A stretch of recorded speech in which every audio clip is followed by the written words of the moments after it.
Sa bayan ng Buscalan, sa probinsya ng Kalinga, naroon ang natatanging mambabatok o traditional tattoo artist ng kanilang tribo. Si Apo Wang-Ed na ngayon iminumungkahing hirangin bilang national artist. Kilalanin natin siya mula sa ating kabrigadang si Mav Gonzalez. Mav, kumusta si Apo Wang-Ed at ano ang kanyang reaksyon sa mungkahi na hirangin siyang national artist? Ma'am Jess, si Wang-Ed ang tinurian na last ancient tribal tattoo artist o huling mambabatok natin. Isa kasing napakalaking bahagi ng kultura ng mga katutubong Pilipino itong pagtatato na nabubuhay pa rin ngayon sa Kalinga dahil nga kay Wang-Ed. At hindi lang mga Pilipino ang kumikilala sa kanya dahil pati mga foreigner ay dumarayo para nga makilala itong ating living treasure. Ma'am Jess? Maraming salamat, Mav. Si Apo Wang-Ed ang natatanging mambabatok o tattoo artist sa Kalinga. Kilalanin natin siya mula sa ating kabrigadang si Mav Gonzalez. Centipede, python, eagle. Ilan lamang ito sa mga karaniwang disenyo ng katutubong tato o batok sa Cordillera. Para sa mga katutubo rito, hindi lang basta-basta ipinintang tinta ang tato. Simbolo kasi ito ng katapangan, kagandahan at karangalan sa mga tribo.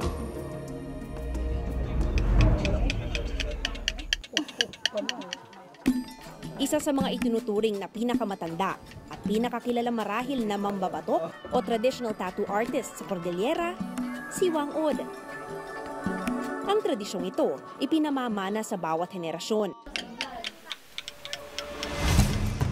At kamakailan lang, naging maingay ang kampanya na isama siya sa hanay ng mga pambansang alagad ng sining o national artists ng bansa. Nararapat daw kilalanin ang husay at ang tradisyonal na paraan na pagbabatok na ginagawa ni Wang-Ed, isa ng institusyon sa pagpapalaganap ng isa sa mga pinakamayamang tradisyon nating mga Pilipino.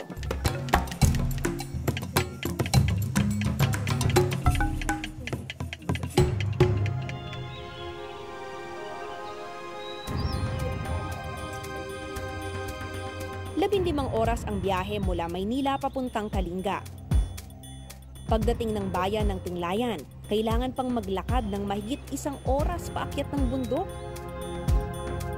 Pagkatapos ng mga 16 hours na drive galing sa Manila, magte-trek naman tayo mga 1 to 2 hours ulit paakyat ng Buscalan. Nandun yung tribe ni Wang-Ed. Kaya bilisan na natin habang di pa masyado mainit yung araw. Mga kalahating oras na kaming naglalakad. Kanina merong kalsada pero ngayon nakita nyo ang liit-liit na. Tapos meron na siyang bakal na harang kasi bangin na yung gilid namin. Nandun na yung bahay ni Wang-Ed. Akala natin malapit pero mga 1 oras na lakad pa raw yan kasi ikutan natin yung bundok.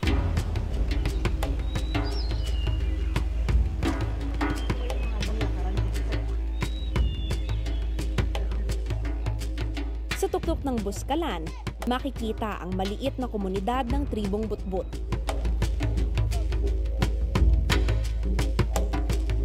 Dito, tinarayo ang tinaguriang buhay na alamat ng kanilang tribo.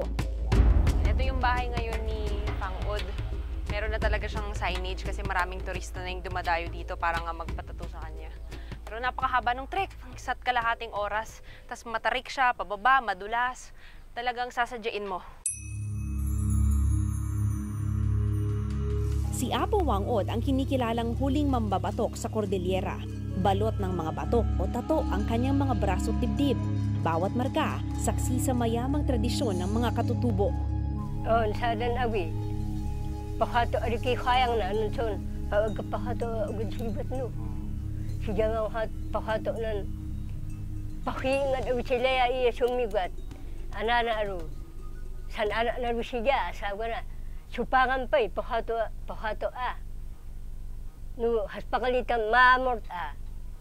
Kaya ka at siya, aram sa sawa po, supangan pa yun, pekato no. Agas chilis, kalito sabi. Sabi ng historical record, mukhang naging tanyag din yung mga nasa Kaigurot sa Cordillera na pagka-warrior ka, pag nakapugot ka ng isang ulo, meron kang isang tattoo sa dibdib.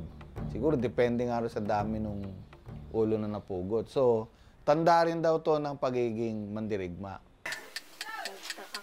Ngayon, 97 anyos na si Apo. Sa paglipas ng panahon, naglaho na ang tradisyon ng pambabatok. Pero ngayon, pinananatili pa rin buhay ni Apo Wang-od ang tradisyonal na pagtatato ng kanilang tribo. Kaya naman marami ang ayaw palampasin ang pagkakataong dayuhin siya at maging bahagi ng tila kumukupas ng katutubong tradisyon. Kayo po, Apo, ano po ang pakiramdam ninyo na ang dami-daming pumupunta dito para po magpatato sa inyo? Nagsa dia. Nagsa tan ubali li aju. Sa duwed ubali. Mangkakabi may kuntal sa suyo malabuhan. Ano pong pakiramdam ninyo? Kasi parang gusto po kayong gawin na national artist. Kikilalanin po kayo sa buong Pilipinas. Nagsa dia. Mahutan ra kay may kuhomang kakato layay. Umasaya kay. Dahil nandito na rin lang naman ako, tila hindi ko na mapapalampas ang pagkakataong magpatato kay Wang-od. First time kong magpatato at aaminin kong labis akong kinabahan. Hinalo niya ang uling at tubig para gawing tinta. Magsa-start na yung tattoo namin. Gamit ang tinik ng suha at isang kahoy na pamukpok, sinimulan na ni Wang-od ang pagbabatok.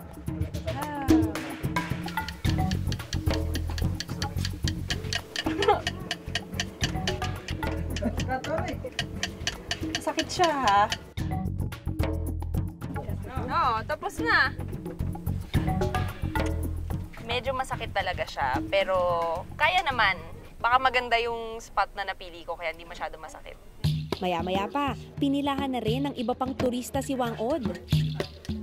Ang magkakaibigang ito, dumayo pa mula Tuguegarao. Kamusta yung pagpapatattoo nyo kay Wang-od? Ano yung pakiramdam? Ano po, noong una, masakit siya. Lalo na ngayon kasi pagod siya. So, mas mabigat yung palo. Pero, okay naman siya. Ano yung design nung sa'yo? Ano, crab? Bakit yun yung napili mong design? Ibig sabihin po, traveler. Traveler? Ah, okay. Saan kayo nang galing? From Tuguegarao pa po. So, bakit kayo dumayo pa rito? Kasi gusto lang po talaga namin matatuan ni Apo Wang-od. Since ngayon nga po ninonominate siya as national artist. Ang lalaki namang ito, first time din magpatato gaya ko at pinili niyang kay Wang-od magpalagay. Sa una, masakit. Pero nung kalaunan, nawawala din yung sakit kasi parang namamanhid siya. It's a pleasure na matatuan ng isang magiging national artist kung sakaling man na matuloy yun. Naroon din ang aktor na si Gio Alvarez kasama ang kanyang nobyang Amerikana. Sarap, sakit, kakaiyak, nakakatuwa, lahat. So parang nakaka-add po ba? Parang yung call ng mga tao na gawin siyang national artist? Of course, dapat talaga. Kasi dying art eh. This has been my dream for 2 years now. I think it's one of the last real cultural experiences you can have. Like Gio said, it's a dying art, and I know it's an adventure to get here, an adventure to go through, and it's something that you'll remember for the rest of your life. Sa bawat palo ni Wang-od, sakit at hapdi ang mababaka sa bawat ngiwi ng mga nagpapabatok. Pero ang kapalit naman, larawan ng tradisyon at sining na habang buhay ng nakaguhit sa balat. Mula 300 pesos hanggang 2,000 piso ang bayad sa pagpapabatok kay Wang-od. Depende sa laki at hirap ng disenyong ipalalagay dito. Ngunit kung dati, simbolo ng katapangan at kagandahan ang batok, ngayon tila naiiba ang intensyon ng pagpapalagay nito.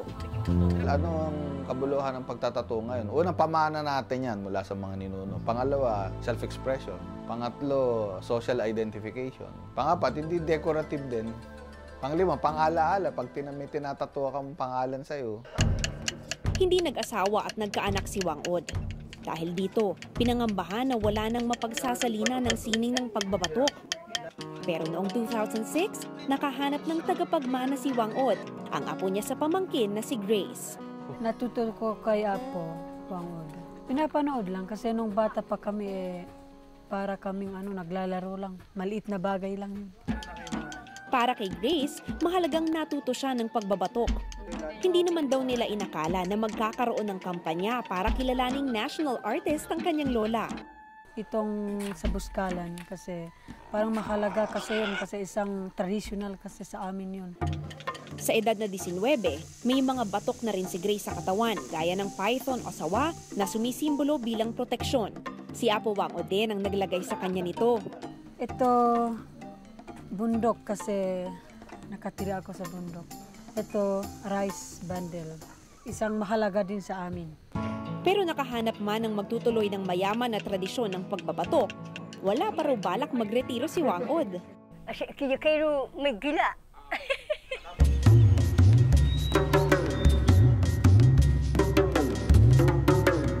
Pagbaba ng Buskalan, binisita rin namin ang barangay Liglig sa bayan pa rin ng Tinglayan.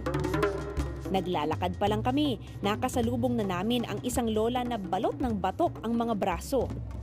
Nakilala ko si Apo Chumangyag, isa sa pinakamatandang babae rito sa lugar. Noong panahon daw ng Hapon, isa siya sa mga namundok para magtago sa mga mananakop. Doon siya unang nakaranas ng pagbabatok. Namitluan po. Namitluhan na, yahihan na. Impat na. Ang kanyang mga batok, hango sa mga bagay na matatagpuan sa ating kalikasan. Sige. Ano po yung ibig sabihin nitong mga to? Ito po. Kaya ito yan, ano yan, ano. Si Pakas si Kinufat. Ayong shoot ng ratan. Kwento ni Apo, 3 araw ginawa ang tato sa kaliwang braso niya, habang isang araw naman ang kanang braso niya. Ipinta kay. Uno ng pansikab na na, ilam niya sikab na na ya. Kabilang sa Tinglayan tribe si Apo Chumangyag. Iba ito sa tribo ni Wangod na Butbut tribe. Nakalulungkot daw na wala nang natirang mambabatok sa lugar nila ngayon. Pero para kay Apo Chumangyag, isang mahalagang bahagi ng kanilang kultura at pagkatao ang mga guhit sa kanyang balat. Nayang pato ay ti anan to mampato matoy ta si pumaan.